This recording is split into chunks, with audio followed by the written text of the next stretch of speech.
ഈ വരുന്ന ക്രിസ്മസിന് റിലീസിനെത്തുന്ന സിനിമകൾ ഏതൊക്കെയാണെന്ന് നിങ്ങൾക്കറിയാമോ? നിങ്ങളൊരു സിനിമ ആരാധകനാണെങ്കിൽ ഈ ഒരു വീഡിയോ പൂർണ്ണമായിട്ട് കാണുക. മിഴി ഫിലിംസിന്റെ ഒരു പുതിയ വീഡിയോയിലേക്ക് എല്ലാവർക്കും സ്വാഗതം. വീഡിയോ കണ്ടുകൊണ്ടിരിക്കുന്ന എൻ്റെ എല്ലാ സുഹൃത്തുക്കളോടും ഒരു റിക്വസ്റ്റ് ഉണ്ട്. എൻ്റെ ഈ കുഞ്ഞു ചാനൽ ഒന്ന് സബ്സ്ക്രൈബ് ചെയ്ത് ഒന്ന് സപ്പോർട്ട് ചെയ്തതിന് ശേഷം വീഡിയോ തുടർന്ന് കാണുക. അപ്പോൾ നമുക്ക് വീഡിയോയിലേക്ക് കിടക്കാം. ഈ വരുന്ന ക്രിസ്മസിന് റിലീസിനെത്തുന്ന സിനിമകളെ പറ്റിയാണ് ഇന്നത്തെ വീഡിയോ. ക്രിസ്മസ് റിലീസുകളിൽ ഞാൻ ആദ്യം പറയുന്ന ചിത്രമാണ് വലതുവശത്തെ കള്ളൻ. ത്രില്ലർ സിനിമകളുടെ ഉസ്താദായിട്ടുള്ള ജിത്തു ജോസഫ്, ബിജു മേനോൻ, ജോജു ജോർജ് എന്നിവരെ കേന്ദ്ര കഥാപാത്രമാക്കി ഒരുക്കുന്ന ചിത്രമാണ് വലതുവശത്തെ കള്ളൻ. ഇതൊരു ത്രില്ലർ ചിത്രമായിട്ടാണ് ഒരുങ്ങുന്നത്. August Cinema, Cineholics, bed time stories തുടങ്ങിയ ബാനറുകളിൽ ഷാജി നടേശൻ നിർമ്മിക്കുന്ന ചിത്രത്തിന് തിരക്കഥയൊരുക്കുന്നത് ഡിനു തോമസ് ഈലനാണ്. യേശുക്രിസ്തുവിനെ രണ്ട് കള്ളന്മാർക്കിടയിലായാണ് കുരിശിൽ തറച്ചത്. ഇതിൽ വലതുവശത്തെ കള്ളൻ നല്ല കള്ളനായിരുന്നു. അവസാന നിമിഷം തന്റെ കുറ്റങ്ങൾ മനസ്സിലാക്കി പശ്ചാത്തപിച്ച ആ കള്ളന് യേശുക്രിസ്തു പറുദീസ വാഗ്ദാനം ചെയ്തതായി ബൈബിളിലുണ്ട്. ഈ കഥയോട് കൂട്ടി വായിക്കേണ്ടതാകുമോ സിനിമയെന്ന് ടൈറ്റിൽ സൂചന നൽകുന്നതായി സോഷ്യൽ മീഡിയ പറയുന്നു. മുറിവേറ്റൊരു ആത്മാവിന്റെ കുമ്പസാരം എന്ന ടാഗ്ലൈനോട് കൂടിയാണ് ടൈറ്റിൽ ലുക്ക് പുറത്തിറങ്ങിയത്. ഒരു കുറ്റാന്വേഷണ സിനിമയാണെന്നാണ് പോസ്റ്റർ നൽകുന്ന സൂചന.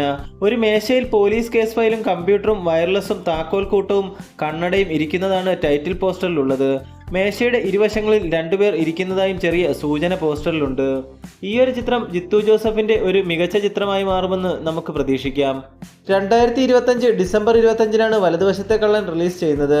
ക്രിസ്മസ് റിലീസായി എത്തുന്ന ഈ ഒരു ചിത്രം ഒരു വൻ വിജയമായി മാറുമെന്ന് നമുക്ക് പ്രതീക്ഷിക്കാം. ക്രിസ്മസ് റിലീസുകളിൽ അടുത്തതായി ഞാൻ പറയുന്ന ചിത്രമാണ് മോഹൻലാൽ നായകനായി എത്തുന്ന വൃഷഭ. മോഹൻലാലിനെ നായകനാക്കി ഒരുക്കുന്ന ബ്രഹ്മാണ്ഡ പാൻ ഇന്ത്യൻ ഇതിഹാസ ചിത്രമാണ് വൃഷഭ. പ്രശസ്ത കന്നഡ സംവിധായകൻ നന്ദകിഷോർ രചനയും സംവിധാനവും നിർവഹിക്കുന്ന ചിത്രം കണക്ട് മീഡിയയും ബാലാജി ടെലിഫിലിംസും അഭിഷേക് എസ്വിയ സ്റ്റുഡിയോസും ചേർന്നാണ് അവതരിപ്പിക്കുന്നത്. ചിത്രത്തിന്റെ കേരള വിതരണാവകാശം സ്വന്തമാക്കിയിരിക്കുന്നത് ആശീർവാദ് സിനിമാസ് ആണ്. ആക്ഷൻ, വൈകാരികത, പ്രതികാരം എന്നിവ കോർത്തിണക്കിയാണ് ചിത്രം ഒരുക്കുന്നതെന്ന സൂചനയാണ് ടീസർ നൽകുന്നത്. ഒരു അച്ഛൻ മകൻ ബന്ധത്തിന്റെ പശ്ചാത്തലത്തിൽ അവതരിപ്പിക്കുന്ന അതിശയകരമായ കഥയാണ് ചിത്രം പറയുന്നത്. മോഹൻലാലിനെ ഒരു രാജാവായി ഗംഭീര ലുക്കിലാണ് ടീസറിൽ അവതരിപ്പിച്ചിരിക്കുന്നത്. തന്റെ കരിയറിൽ ആദ്യമായാണ് അദ്ദേഹം ഒരു രാജാവായി അഭിനയിക്കുന്നതെന്ന പ്രത്യേകതയും ഈ ഒരു ചിത്രത്തിനുണ്ട്. ഇതിഹാസ തുല്യമായ വമ്പൻ ക്യാൻവാസിൽ ഒരുങ്ങുന്ന ചിത്രം ഒരു വൻ വിജയമായി മാറുമെന്ന് നമുക്ക് പ്രതീക്ഷിക്കാം. 2025 ഡിസംബർ 25-ന് ക്രിസ്മസ് റിലീസായാണ് ഈ ഒരു ചിത്രം എത്തുന്നത്. ഇതൊരു വൻ വിജയമായി മാറട്ടെ. ക്രിസ്മസ് റിലീസുകളിൽ അടുത്തതായി ഞാൻ പറയുന്ന ചിത്രമാണ് ദിലീപ് നായകനായി എത്തുന്ന ഭബ്ബബ്ബ. ദിലീപ്, ധ്യാൻ ശ്രീനിവാസൻ, വിനീത് ശ്രീനിവാസൻ എന്നിവർ കേന്ദ്ര കഥാപാത്രങ്ങളായി എത്തുന്ന ചിത്രമാണ് ഭ ഭ ഭ. ചിത്രത്തിന്റെ അനൗൺസ്മെന്റ് മുതൽ ഇതുവരെയുള്ള അപ്ഡേറ്റുകളെല്ലാം തന്നെ പ്രേക്ഷകർ ആവേശത്തോടെയാണ് സ്വീകരിച്ചത്. ചിത്രത്തിൽ കാമിയോ റോളിൽ മോഹൻലാലും എത്തുമെന്ന റിപ്പോർട്ടുകൾ കൂടി വന്നതോടെ ചിത്രത്തിനായി പ്രേക്ഷകർ വളരെ പ്രതീക്ഷയോടെ കാത്തിരിക്കുകയാണ്. നിലവിൽ ചിത്രത്തിന്റെ പോസ്റ്റ് പ്രൊഡക്ഷൻ ജോലികൾ നടക്കുകയാണ്. ശ്രീ ഗോകുലം മൂവീസിന്റെ ബാനറിൽ ഗോകുലം ഗോപാലനാണ് ഈ ഒരു ചിത്രം നിർമ്മിക്കുന്നത്. നവാഗതനായ ധനഞ്ജയ് ശങ്കറാണ് ചിത്രത്തിന്റെ സംവിധാനം. ഭയം, ഭക്തി, ബഹുമാനം എന്നാണ് ഈ ഒരു ചിത്രത്തിന്റെ പൂർണ്ണരൂപം. താരദമ്പതിമാരായ നൂറിൻ ഷരീഫും ഫാഹിദ് സബറും ചേർന്നാണ് ചിത്രത്തിന്റെ തിരക്കഥ തയ്യാറാക്കിയിരിക്കുന്നത്. ഒരു മാസ് കോമഡി എന്റർടൈനറായാണ് ചിത്രം ഒരുക്കുന്നത്. സിദ്ധാർത്ഥ് ഭരതൻ, ബൈജു സന്തോഷ്, ബാലു വർഗീസ്, അശോകൻ, ജി സുരേഷ് കുമാർ, നോബി തുടങ്ങിയ നിരവധി താരങ്ങൾ ഈ ചിത്രത്തിൽ അണിനിരക്കുന്നു. ക്രിസ്മസ് റിലീസായി 2025 ഡിസംബർ 18-നാണ് ചിത്രം റിലീസിനെത്തുന്നത്. ഈ സിനിമ ഒരു വൻ വിജയമായി മാറുമെന്ന് നമുക്ക് പ്രതീക്ഷിക്കാം. ക്രിസ്മസ് റിലീസുകളിൽ അടുത്തതായി ഞാൻ പറയുന്നതാണ് ജയസൂര്യ നായകനായെത്തുന്ന കത്തനാർ. മലയാള സിനിമ ആരാധകർ ഒന്നടക്കം കാത്തിരിക്കുന്ന ഒരു ചിത്രം കൂടിയാണ് കത്തനാർ. ശ്രീ ഗോകുലം മൂവീസിന്റെ ബാനറിൽ ഗോകുലം ഗോപാലൻ നിർമ്മിക്കുന്ന കത്തനാർ ഒരു ബിഗ് ബജറ്റ് മലയാള ചിത്രമാണ്. റോജിൻ തോമസ് സംവിധാനം ചെയ്യുന്ന ഈ ചിത്രത്തിന്റെ തിരക്കഥ ഒരുക്കിയിരിക്കുന്നത് ആർ രാമാനന്ദാണ്. മലയാളത്തിലെ ഏറ്റവും വലിയ ചിത്രമായി ഒരുക്കുന്ന ഈ ബ്രഹ്മാണ്ഡ ചിത്രത്തിന്റെ പോസ്റ്റ് പ്രൊഡക്ഷൻ ജോലികൾ ഇപ്പോൾ പുരോഗമിക്കുകയാണ്. ബൈജു ഗോപാലൻ, VC പ്രവീൺ എന്നിവരാണ് ചിത്രത്തിന്റെ കോ പ്രൊഡ്യൂസേഴ്സ്. അമാനുഷിക ശക്തികളുണ്ടെന്ന് വിശ്വസിച്ചിരുന്ന കേരളത്തിലെ പുരോഹിതനായ കടമറ്റത്ത് കത്തനാരുടെ കഥകളെ അടിസ്ഥാനമാക്കിയാണ് ഈ ചിത്രം ഒരുക്കിയിരിക്കുന്നത്. എന്നാൽ നമ്മൾ കാലങ്ങളായി കേട്ട് ശീലിച്ച കഥകളിൽ നിന്നും കണ്ടു ശീലിച്ച ചിത്രങ്ങളിൽ നിന്നുമെല്ലാം തീർത്തും വ്യത്യസ്തമായ ഒരു രീതിയിലാണ് ഈ ചിത്രത്തിൽ കത്തനാർ എന്ന കഥാപാത്രത്തെ രൂപപ്പെടുത്തിയിരിക്കുന്നത്. 1.5 വർഷം നീണ്ട കത്തനാറിന്റെ ചിത്രീകരണം കഴിഞ്ഞ വർഷം ഒക്ടോബറിലാണ് പൂർത്തിയായത്. ദേശീയ പുരസ്കാരം നേടിയ ഹോം എന്ന ചിത്രത്തിനു ശേഷം റോജിൻ തോമസ് സംവിധാനം ചെയ്യുന്ന ചിത്രം കൂടിയാണ് കത്തനാർ.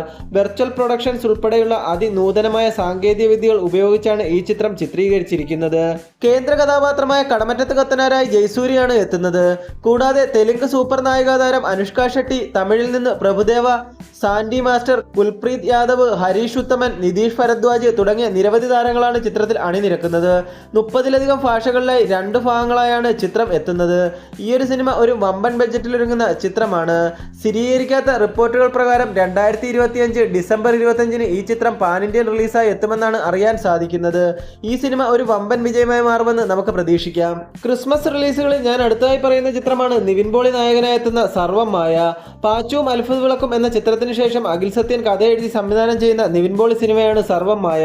ചിരിയുടെ മാലപ്പടക്കത്തിന് തിരികൊളുത്തുന്ന ഹിറ്റ് കൂട്ടുകെട്ടായ നിവിൻ പോളിയും അജു വർഗീസും വീണ്ടും ഒരുമിക്കുന്ന ചിത്രം ഫാന്റസി ഹൊറർ കോമഡി ജോണറിലുള്ളതാണ്. നിവിൻ പോളിയും അജു വർഗീസും ഒരുമിക്കുന്ന 10ാമത്തെ ചിത്രം കൂടിയാണ് സർവ്വം മായ. സ്വാഭാവിക ധർമ്മത്തിന് പ്രാധാന്യം നൽകുന്ന സംവിധായകൻ അഖിൽ സത്യനും കോമഡി സീനുകൾ കൈയടക്കത്തോടെ അവതരിപ്പിക്കാൻ കഴിയുന്ന നിവിൻ പോളിയും അജു വർഗീസും ഒരുമിക്കുമ്പോൾ പ്രേക്ഷകരും പ്രതീക്ഷയിലാണ്. നിവിൻ പോളി, അജു വർഗീസ് എന്നിവരെ കൂടാതെ ജനാർദ്ദനൻ, രഘുനാഥ് പലേരി, മധു വാര്യർ, അൽതാഫ് സലീം, പ്രീതി മുകുന്ദൻ എന്നിങ്ങനെ ഒരു വൻ താരനിരയും ചിത്രത്തിൽ അണിനിരക്കുന്നുണ്ട്. സ്ഥിരീകരിക്കാത്ത റിപ്പോർട്ടുകൾ പ്രകാരം 2025 ഡിസംബർ 25-ന് ഈയൊരു ചിത്രം ക്രിസ്മസ് റിലീസായി എത്തുമെന്നാണ് അറിയാൻ സാധിക്കുന്നത്. ഈയൊരു സിനിമ ഒരു വമ്പൻ വിജയമായി മാറുമെന്ന് നമുക്ക് പ്രതീക്ഷിക്കാം. ക്രിസ്മസ് റിലീസുകളിൽ അടുത്തതായി ഞാൻ പറയുന്ന ചിത്രമാണ് അവതാർ 3. ഹോളിവുഡ് സിനിമകളിൽ ഈ വർഷം 1 ബില്യൺ ക്ലബിൽ ഇടം നേടാൻ സാധ്യതയുണ്ടെന്ന് പലരും കണക്കുകൂട്ടുന്ന ചിത്രമാണ് Avatar 3. Avatar fire and ash. James Cameron ഒരുക്കുന്ന ദൃശ്യവിസ്മയത്തിന്റെ ട്രെയിലറിന് വൻ വരവേൽപ്പാണ് ലഭിച്ചത്. ക്രിസ്മസ് റിലീസായി 2025 ഡിസംബർ 25-ന് ഈ ചിത്രം ലോകമെമ്പാടുമുള്ള തിയേറ്ററുകളിൽ പ്രദർശനം ആരംഭിക്കും. ചിത്രത്തിന്റെ ദൈർഘ്യമാണ് സോഷ്യൽ മീഡിയയിൽ ഇപ്പോൾ ചർച്ചയാകുന്നത്. 3 മണിക്കൂർ 15 മിനിറ്റാണ് ചിത്രത്തിന്റെ ദൈർഘ്യം.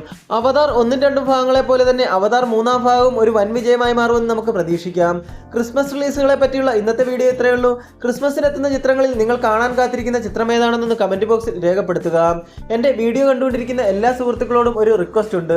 എൻ്റെ വീഡിയോ നിങ്ങൾക്ക് ഇഷ്ടമായെങ്കിൽ ഒന്ന് ലൈക്ക് ചെയ്യുക, ഒന്ന് ഹൈപ്പ് ചെയ്യുക, കൂടാതെ ചാനൽ ഒന്ന് സബ്സ്ക്രൈബ് കൂടി ചെയ്യുക.